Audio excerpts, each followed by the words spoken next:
แม่ยังกินนี่เอ้ยต้มมือหมานี่ต้มคือหมา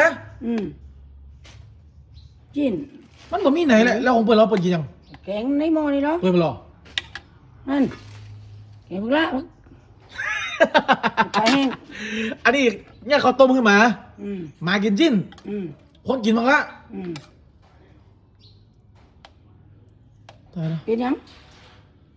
เราซื้อว่าไผ่เป็นลูกกันแน่นี่หมากับคนนี่มันเดี๋ยวนี้หมามันจะกินได้แล้วแกงพวกละ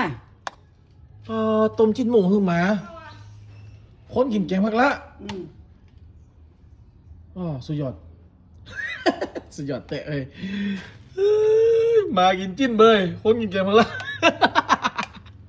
ฮักให้ตายเว้ยฮักให้ตายเนาะเนาะโอ้จิ้นเหรอโหดไรโอ้โหเสียดายคนกินแกงพักแล้วจานเว้ย